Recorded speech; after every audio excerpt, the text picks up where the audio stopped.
GUI இந்தியாவின் தலைசிறந்த vernacular edtech brand, skilling everyone everywhere. 9000க்கு மேற்பட்ட வாடிக்கையாளர்களை கொண்ட நம்பிக்கையான உங்கள் கோபுரம் chips. Download #cash app now. அர்ச்சனாவோட கையை அப்படி தூக்கின உடனே நான் தான் பயங்கரமாக ஹாப்பியாக இருப்பேன். அடேங்க அப்பா நல்ல வேளை நான் வந்து ரன்னர் அப் ஆகிட்டேன் அப்படின்ற மாதிரி. ஏதாச்சும் ஒன்று பிடுங்கலாம், ஏதாச்சும் ஒன்று கிராப் பண்ணலான்ற மாதிரி தெரியும். அதுக்கு நான் ஆள் கிடையாது. எவ்வளோ இழுத்தாலும் நான் வெளியே வரும்போது கொஞ்சம் உடஞ்சிருந்தேன். ஓப்பனாக சொல்கிறேன், கொஞ்சம் ஒரு மாதிரி ரொம்ப லோவாக இருந்தேன். வெளியே வந்து நிக்சன் நல்ல ரேப்பர், நல்ல டேலண்ட் இருக்குது. வெளியில் அவர் அதை ஃபோக்கஸ் பண்ணார்னா மாயா அவங்களோட கேம் வேறு மாதிரி ஒன்று இருந்தது, அவங்களோட ப்ளே வேறு மாதிரி இருந்தது. இதெல்லாம் கண்டென்ட்டுக்காக அப்படின்னு சொல்லி ஒன்று பண்ணாங்க. உங்களுக்கு யார் கூட கான்ஃப்ளிக்ட் ஆச்சு? எனக்கு அடிக்கடி மாயா கிட்ட கான்ஃப்ளிக்ட் ஆச்சு. என்கிட்ட இப்படி வந்தாங்கன்னா அப்படியே உடச்சிருவேன். பிடிக்கலனா பிடிக்கல, பிடிச்சிருக்குன்னா பிடிச்சிருக்கு. உண்மையிலே சொல்லணுன்னா பிக் பாஸில் அந்த 105-6 டேஸா அது ஃபுல்லாக இருந்திருக்கீங்க இல்லையா? நான் எக்ஸ்பெக்ட் பண்ணது நீங்கள் வின் பண்ணுவீங்க. Thank you ma'am. எப்படி இருந்துச்சு அந்த மொமெண்ட்டில் வந்து உங்கள் கை தூக்காமல் அர்ச்சனா கை தூக்கிட்டாங்க? மேம் ஃபர்ஸ்ட் ஆஃப் ஆல் உங்கள் வாயிலேருந்து இது கேட்குறதுக்கு செம்ம ஹாப்பியாக இருக்குது. ஏன்னா நீங்கள் ஓப்பனாக எது இருந்தாலும் ஓப்பனாக அப்படியே சொல்லக்கூடிய ஆள். ஆக்சுவலி நான் உள்ளே போகிறதுக்கு முன்னாடியே நான் என் மைண்டில் ஃபிக்ஸ் பண்ணதே ரன்னர் அப் தான் மேம். எனக்கு வந்து என்னென்னு தெரியல, எனக்கு ரன்னர் அப் ஆகிறதுக்கு வந்து அவ்வளோ இதுவாக இருந்தது. ஏன்னா என்னோடய குருநாதர் வந்து சாண்டினா. ஸோ எனக்கு என்னென்னு தெரில, அது என்ன ரீசன் என்ன இதெல்லாம் எனக்கு தெரியாது. எனக்கு வந்து வின்னர் அப்படின்ற அந்த ஒரு கிரீடத்தை ஏற்றுக்கிறத விட ரன்னர் அப் அப்படின்றது வந்து எனக்கு ரொம்ப பிடிக்கும். எந்த சீசனாக இருந்தாலுமே பிரியங்காக்கா ரன்னர் அப் ஆகும்போதும் நான் அதான் சொன்னேன், எனக்கு ரன்னர் அப் ஆனால் தான் எனக்கு என்னென்னு தெரில, அதில் ஒரு செப்பரேட் ஒரு வைப் இருக்குது. ஸோ அப்படின்ற மாதிரி எனக்கு வின்னரை விட எனக்கு ரன்னர் அப் தான். ஏன்னா என்னது என்னது என்ன பூ இல்லை என்கிட்ட தலையில் இல்லைன்னா சொல்லியிருப்பேன். ஆல்ரெடி பூ வச்சு நீங்கள் வேணால் நல்லா நீங்கள் பார்த்தீங்கன்னா தெரியும். அர்ச்சனாவோட கையை அப்படி தூக்கின உடனே நான் தான் பயங்கரமாக ஹாப்பியாக இருப்பேன். அடேங்க அப்பா நல்ல வேளை நான் வந்து ரன்னர் அப் ஆகிட்டேன் அப்படின்ற மாதிரி. அதை மீறி நான் வின்னர் ஆகியிருந்தேன்னா கண்டிப்பாக நான் அதை அக்செப்ட் பண்ணியிருப்பேன். அதுக்கு நான் வந்து ரொம்ப ஃபேக்காக ஐயோ அப்படிலாம் இருந்திருக்க மாட்டேன். கண்டிப்பாக நான் அதையும் என்ஜாய் பண்ணியிருப்பேன். டைட்டில் வின் பண்ணுறேன், அந்த கேஷ் கிடைக்கிது, அது இது எல்லாத்தையும் தாண்டி எனக்கு வந்து நான் என்ன ஒரு பொசிஷனில் இருக்கேன், என்ன மக்கள் எப்படி பார்க்குறாங்கன்றது எனக்கு ஒன்று தெரியணும். நான் ஓப்பனாக சொல்லியிருக்கேன். நான் கமல் சார் முன்னாடியே நான் சொன்னேன், எப்படி என்னை நாமினேட் பண்ண போகிறாங்க, நான் ஒரு விஷயம் சொல்ல போகிறேன், ஒரு டீமுக்கு அகேன்ஸ்டாக நான் பேச போகிறேன்னா ஒரு 7 குத்து எம்எல்ஏ உள்ளே தான் போகுதுன்னு சொல்லி நாமினேட் ஆகியிருக்கேன். அதே மாதிரி ஒரு சீக்வன்ஸில் வந்து ஓப்பனாகவே சொல்லியிருப்பேன், எனக்கு ஆடியன்ஸ் கிட்டே போயிட்டு வர்றது தான் எனக்கு பிடிக்கும். நான் நெகட்டிவாக வெளியே போனாலும் சரி அது அவங்களால தான் இருக்கும், பாசிட்டிவாக உள்ளே இருந்தாலும் சரி அது அவங்களால மட்டும்தான் இருக்கணும்னு. பட் ரன்னர் அப் கொடுத்தது வந்து I am very happy. Actually நான் செம்ம ஹாப்பியாக இருக்கேன். ஆக்சுவலி உண்மையாக சொல்ல போனால் ரொம்ப ஸ்போர்ட்டிவாக இருக்குது. இப்படி தான் எடுத்துக்கணும். பொம்பளை பசங்களை ஹேண்டில் பண்ணுறதே கஷ்டம். ஆனால் நீங்கள் ஒரு விஷயத்தை நல்லா ஹேண்டில் பண்ணியிருக்கீங்க. க்யூட்டாக இருக்காப்புல, வெக்கப்படுறாப்புல, very understanding, very understandable. Okay, ஏன்னா அது வெளியில் எல்லாரும் அதுக்காக தான் வெயிட் பண்ணுவாங்க. ஏதாச்சும் ஒன்று பிடுங்கலாம், ஏதாச்சும் ஒன்று கிராப் பண்ணலான்ற மாதிரி தெரியும். அதுக்கு நான் ஆள் கிடையாது. எவ்வளோ இழுத்தாலும் நான் என்னோட இதில் நான் கரெக்டாக இருக்கேன், என்னோட விஷனில் நான் கரெக்டாக இருக்கேன். முன்னாடியை விட இப்போ உங்களுக்கு ரெக்கக்னிஷன் வந்து ரொம்ப நல்லா இருக்கு இல்லையா? நீங்கள் உயிரை கொடுத்து ஸ்டேஜில் பயங்கரமாக பெர்ஃபார்ம் பண்ணியிருப்பீங்க. அந்த ஒரு 10 பேருக்கு தான் தெரியும், இல்லை 100 பேருக்கு தெரியும். But after Bigg Boss this is for you. கண்டிப்பாக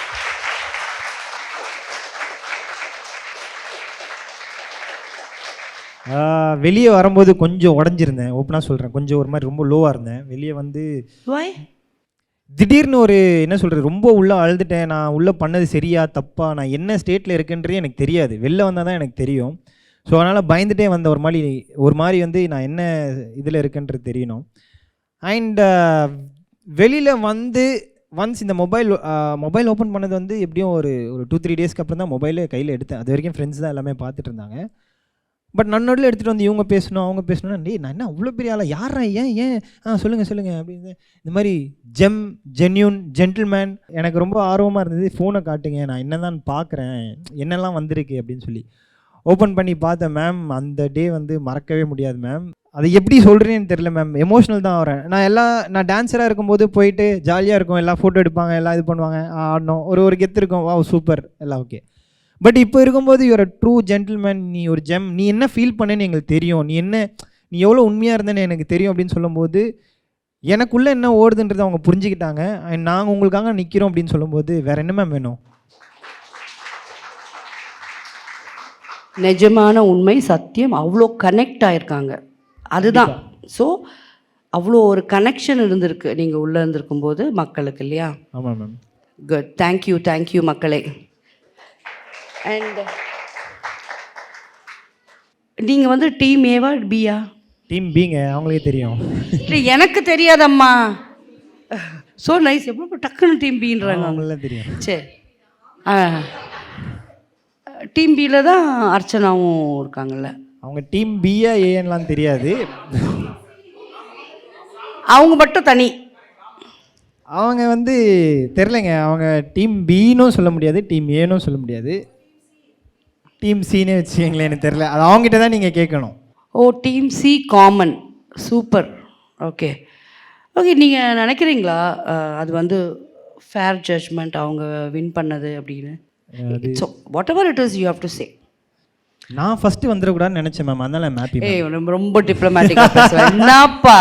ஆக்சுவலி இல்லை மேம், அவங்க ஜெயிச்சதுல நான் ஹாப்பி தான். நான் அதான் சொன்னேன், அவங்க சில மாயா வந்திருந்தா யார் ஜெயிச்சிருந்தாலும் ஹாப்பி. எனக்கு ரன்னரை போட்டுட்டு வேற யாராலும் அடிச்சுக்கங்க, அந்த பிளேஸ்க்குன்னு விட்டுருப்பேன். இப்படி அடிச்சுக்கங்க, என்னை விட்டுருங்க, நான் ரன்னரை போகணுன்றது மாதிரி தான் யோசிச்சிருப்பேன். ஸோ அர்ச்சனா வந்து டைட்டில் வின்னருக்கு கண்டிப்பாக, ஆமாம், அவங்களும் சில எஃபர்ட்ஸ்லாம் போட்டாங்க. உள்ளே எங்கே பேசணுமோ அங்கெல்லாம் பேசினாங்க, போல்டாக பேசினாங்க. ஏன் அப்போ நீங்கள் பேசலையா? நான் சில இடத்துல வந்து பேக் அடித்தேன் மேம். ஆமாம், நான் சில இடத்துலலாம் வந்து பேக் அடித்தேன். சில இடத்துல பேச வேண்டிய, எனக்கு என்ன ஆயிடுச்சுன்னா, இது தேவையில்லாமல் ஒரு கான்ஃப்ளிக்ட்டுக்குள்ளே போவேன். எனக்கு டேரெக்டாக வந்துச்சுன்னா நான் பேசணும், இவங்க கான்ஃப்ளிக்ட்குள்ளே நான் ஏன் போகணுன்ற மாதிரி யோசித்தேன். பட் ஆனால் அது ஒரு வேறவங்களுக்கும் ஒரு ப்ராப்ளம் ஆகுது, அதில் நானும் பேசி இருக்கணுமோன்றது ஒரு 2-3 இடத்துல நான் யோசித்தேன். இந்த இடத்துல நம்ம வாய்ஸ் அவுட் பண்ணியிருக்கலாமே, நம்ம ஏதாச்சும் ஒன்று பேசியிருக்கலாமே, நடந்து முடிஞ்சதுக்கு அப்புறமா. ஸோ ஆனால் அவங்க பேசினாங்க, அவங்க நின்னாங்க. சில பேருக்குலாம் அது நின்று போல்டாக பேசினது வந்து எனக்கே ரொம்ப பிடிச்சிருந்தது. மேபி அதனால தான் என்னன்னு தெரியல, அவங்களுக்கு மட்டும் இல்லாமல் மற்றவங்களுக்கும் சப்போர்ட் பண்ணுறாங்க போல இருக்குது. அது ஒரு புஷ் இருந்திருக்குன்ற மாதிரி ஒரு தோணுச்சு. ஓகே, அவங்க பவராக என் பிரச்சனை இல்லைனா உன் பிரச்சனைக்கும் நான் குரல் கொடுப்பேன் அப்படின்ற மாதிரி ஒன்று எடுத்தாங்களோன்ற மாதிரி. பட் உண்மையாக அவங்களுக்கு தான் தெரியும் மேம், மக்கள் தான் தெரியும். நம்ம என்ன தான் உட்காந்து பேசினாலும், என்ன தான் ஸ்கெட்சு நம்ம போட்டாலும் தூக்குறது அவங்க மேம். ஸோ அவங்களுக்கு தான் தெரியும். நான் ஃபஸ்ட்டு வந்து அவங்கள பற்றி எதாவது கேட்கணும்னு நினைக்கிறேன். நிக்சனை பற்றி சொல்கிறீங்களா? ஆமாம், நல்ல ரேப்பர், நல்ல டேலண்ட் இருக்குது. வெளியில் அவர் அதை ஃபோக்கஸ் பண்ணார்னா பெரிய ஆளாக வரலாம். பூர்ணிமாவோட வீடியோஸ் வெளியே வந்து நிறைய பார்த்தேன். ஐ மீன் பிக் பாஸ் வீடியோஸ் விட்டுருங்க, வெளியே வந்து பார்த்தேன். அகெயின் அவங்களுக்கும் வந்து நல்ல டேலண்ட் இருக்குது. ஆக்டிங்கில் ஃபோக்கஸ் பண்ணாங்கன்னா பெரிய ஆளாக வரலாம். மாயா கிட்ட நான் உள்ளே பேசியிருக்கேன். சம்வேர் ஐ ஃபெல்ட் லைக் 2 பேரும் வந்து சேர்ந்து என்னோடய ஜோனுக்குள்ளே அவங்க வந்து ஆடி இருந்தால் பயங்கரமாக மாஸ் பண்ணியிருக்கலாம்னு தோணுச்சு. ஒரு ஃபன்னாக பயங்கரமாக ஒரு பி டீமுக்குள்ளே அவங்க மாயா ஃபன். நான் நிறைய வாட்டி உள்ளே சொல்லியிருக்கேன், ஏங்க நம்ம 2 பேர் சேர்ந்து, அவங்களோட கேம் வேறு மாதிரி ஒன்று இருந்தது, அவங்களோட ப்ளே வேறு மாதிரி இருந்தது, இதெல்லாம் கண்டென்ட்டுக்காக அப்படின்னு சொல்லி ஒன்று பண்ணாங்க. ஸோ எனக்கு அதில் எனக்கு போக விருப்பம் இல்லை. மேபி அவங்க இந்த பக்கம் வந்திருந்தாங்கன்னா எனக்கு செம்ம ஹாப்பியாக இருந்திருக்கும், ஜாலியாக. ஏன்னா சில இடத்துலலாம் நானும் அவங்களும் சேர்ந்து சில ஃபன்னெல்லாம் செம்ம ஜாலியாக இருந்தது. ஸோ அந்த மாதிரி நாங்கள் 2 பேர் சேர்ந்து சில விஷயம்லாம் பண்ணியிருந்தால் பயங்கரமாக இருக்கும்னு, அது ஒரு ஹைலி கான்ஃபிடென்ட் எனக்கு. நான் அவங்ககிட்டயே சொன்னேன், பட் உங்கள் கேம் மேலே எனக்கு நம்பிக்கை இல்லைங்க, நீங்கள் அங்கேயே இருந்துக்கங்க, நான் இங்கே இருந்துக்கிறேன் அப்படின்னு இருந்துட்டேன். விக்ரம்கிட்டையும் அதே தான், விக்ரம்கிட்டையும் ஸ்டார்டிங் அதே தான் நான் சொன்னேன். நம்ம 2 பேர் சேர்ந்து ஜாலியாக ஆடலாம் நான். பட் அவரோட way of playing, I mean அவர் சூஸ் பண்ண ரூட் வேறு. ஸோ நம்மளுக்கு அது செட் ஆகலை. ஜோவிகா போல்ட், செம்ம போல்ட். நான் ஆக்சுவலி அவங்கள வந்து அவங்க தான் இந்த டாப் 5ல் கண்டிப்பாக இருப்பாங்க. நான் டாப் 5ல் யோசிச்சதில் அவங்க கண்டிப்பாக இருப்பாங்கன்னு நினச்சேன். பட் தெரில அவங்க கேம் எங்கே மிஸ் ஆச்சுன்னு தெரில. விசித்ரா மேம் வந்து குக்கிங் நல்லா பண்ணுவாங்க, நல்லா சாப்பிட்டேன், அது ஒன்று மெயினாக ரொம்ப பிடிக்கும். அண்ட் சில மூவ்ஸ் எல்லாம் செம்ம போல்டாக இருக்கும், சில இடத்துலலாம் பயங்கர போல்டாக பேசுவாங்க. ஸோ அந்த போல்ட்னஸ் எனக்கு ரொம்ப பிடிக்கும். அந்த போல்டாக நானும் நினச்சேன் அவங்க டாப் 5க்குள்ளே கண்டிப்பாக வருவாங்கன்னு அவ்வளோ நாள். ஏன்னா ஒரு வேளை அவங்க வந்தால் இந்த 30+, 40+, இந்த வயசில் பெரியவங்க அப்படிலாம் சொல்கிறாங்க பாருங்களேன், அதெல்லாம் உடச்சி தூக்கி போட்டிருப்பாங்க. யார் வேணால் எதை வேணால் எந்த ஏஜில் வேணால் சாதிக்கலான்றதுக்கு அவங்க ஒரு பெரிய உதாரணமாக இருந்திருப்பாங்க. ஒரு டாஸ்க் ஒன்று பண்ணாங்க, சூப்பராக பண்ணாங்க. அந்த போர்டை இப்படி பிடிச்சிட்டு நிற்கிறது, அது அவங்க ரொம்ப நேரம் நின்னாங்க. எவ்வளோ ஆச்சுன்னு தெரில எனக்கு, அதெல்லாம் சான்ஸ் இல்லை. ஏன்னா செம்ம பெயின். கடைசி வரைக்கும் நானும் ரவீனா நின்னோம். பட் ஆனால் அவங்க வந்து ஒரு ஒரு லெவல் வரைக்கும் நல்லா டஃப் கொடுத்தாங்க. நான் ரொம்ப ஆச்சரியமாக பார்த்தேன். உள்ளே வந்து இந்த மென்டல் ப்ரெஷரை தாண்டி ஃபிசிக்கலி டாஸ்கில் ஆடுறதும் செம்ம ஒரு இதுதான். அதெல்லாம் நல்லா பண்ணாங்க. அந்த விஷயத்துலலாம் சூப்பர். வேறு எந்த விஷயத்தில் சூப்பர் இல்லை? அது வந்து சில எனக்கும் அவங்களுக்கும் கான்ஃப்ளிக்ட் கிடையாது பெருசாக. நான் சொன்ன மாதிரி தான் மேம், அதான் மேம் எனக்கு இருக்கிற ப்ராப்ளமே இதுதான். எனக்கும் உங்களுக்கும் கான்ஃப்ளிக்ட் ஆகிற வரைக்கும் நான் அதை தள்ள போட்டுக்கவே மாட்டேன். உங்களுக்கு யார் கூட கான்ஃப்ளிக்ட் ஆச்சு? எனக்கு அடிக்கடி மாயா கிட்ட கான்ஃப்ளிக்ட் ஆச்சு, அடிக்கடி பூர்ணிமா கிட்ட ஒரு வாட்டி ஆச்சு. அது அங்கங்கேயே நான் உடச்சிருவேன். என்கிட்ட இப்படி வந்தாங்கன்னா அப்படியே உடச்சிருவேன், அவ்வளோதான். அது அங்கங்கேயே பேசிடுவேன். எனக்கு பிடிக்கலனா பிடிக்கல, பிடிச்சிருக்குன்னா பிடிச்சிருக்கு, அவ்வளோதான். இதெல்லாம் வேண்டாம். இப்போது நீங்கள் வந்து ரன்னரப்பாக தான் ஆகணும்னு ஆசைப்பட்டீங்க. உங்களோட பார்வையில் யார் வின்னர் ஆகணும்னு ஆசைப்பட்டீங்க? தினேஷ் நான் இருந்தால் செம்ம ஹாப்பியாக இருப்பேன். கண்டிப்பாக அவர் ஆகணும்னு நான் ரொம்ப ஆசைப்பட்டேன். ஏன்னா அவர் செம்ம பயங்கர போல்டாக பேசி பயங்கரமாக எங்கெங்கே என்னென்ன பேசணுமோ, எந்த மீட்டரில் பேசணுமோ அதை பேசினார். தெரில அவரோட மூவ் எங்கே மைனஸாக போச்சுன்னு தெரில. இவன் ஐடியா இப்போ எனக்கு புரிஞ்சு போச்சு. வெளியில் வந்தோடனே இவன் ஹீரோவாக நடிப்பான்னு நான் நினச்சா டான்ஸ் மாஸ்டர் ஆகணுன்றான்.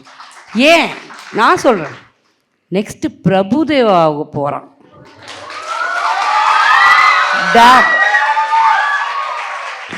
டான்ஸ் மாஸ்டர் ஆகிட்டு ஹீரோ ஆக போகிறான். இன்றைக்கி எழுதி வச்சுக்கோங்க மணியோட ஃபேன்ஸ், சத்தியமாக சொல்கிறேன், அவன் டான்ஸ் மாஸ்டர் ஆகிட்டு அப்புறம் ஹீரோ ஆவான். Thank you ma'am, thank you so much. Actually உண்மையாக சொல்லப்போனால் எனக்கு அந்த ஒரு ஆசை இருக்குது. மாஸ்டராக இன்னும் ஆக்டிங்லேயும் இன்ட்ரெஸ்ட் இருக்குது. அண்ட் நீங்கள் இந்த மாதிரி பூஸ்ட் பண்ணிங்கன்னா அவ்வளோதான் மேம். அது இந்த பிளெஸிங்ஸ் போதும் மேம். எனக்கு வேறு என்ன மேம் வேணும்? இல்லை இது நான் பண்ணணும்னு இல்லைப்பா, இது அவங்க உங்களை பண்ண வச்சுடுவாங்க. எப்போ வந்து ஒரு ஒரு ஒரு ஆர்டிஸ்ட்க்கு யார் முக்கியம்னா ஆடியன்ஸ் தான். அண்டு இன்ன வரைக்கும் விஜய் சேதுபதி பெரிய பெரிய ஆர்டிஸ்ட்லாம் எடுத்துக்கிட்டிங்கன்னா இந்த அளவுக்கு இன்ட்ராக்ட் பண்ணுறாங்க, சரிங்களா? அதனால தான் அவங்க இன்னும் பிஸியாகவே இருக்காங்க, நடிச்சுட்டே இருக்காங்க, எல்லாம் அவங்க சக்ஸஸ் கொடுத்துட்ருக்காங்க. என்றைக்கு வந்து இல்லை நான் தௌலத்து, நான் கெத்து, எனக்கு அதெல்லாம் முடியாது அப்படின்னா அவங்களும் முடியாது போன்றுவாங்க. ஸோ என்றைக்குமே பி கனெக்டட் வித் பீப்புள். கண்டிப்பாக மேம். இப்போது நான் கூட உங்ககிட்ட வந்து ஒரு ஆக்ட்ரஸாக, நான் ஒரு சீனியர், ஒரு 30 வருஷம் இண்டஸ்ட்ரியில் இருக்கேன். எனக்கு அப்படி வந்து உங்ககிட்ட பேச தெரியும். ஆனால் நான் வந்தோடனே அம்மா, எஸ் மேம், மா, இங்கே இருக்கிறவங்களே நான் அம்மான்னு கூப்பிட்றாங்கல்ல, அந்த கனெக்டிவிட்டி எப்படி வருது? So I am connected to them. அந்த மாதிரி be in touch, be very connected. ரொம்ப சீக்கிரம் சரியான டான்ஸ் மாஸ்டர் ஆகிடு, அப்புறம் பயங்கரமான படம்லாம் நடி. எனக்கு உங்களை டான்ஸ் ஆடி வச்சு பார்க்கணும் எனக்கு ஆசை. சரி, ரெடி, போட்டுருங்க, போடுற பாட்டை.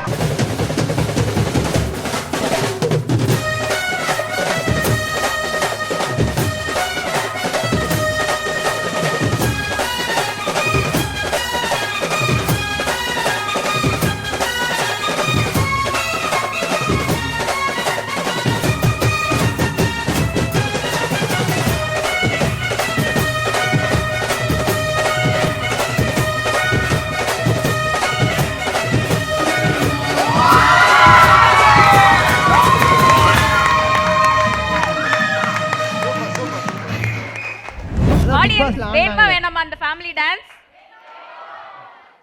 லைட்டா 2 மூமெண்ட்.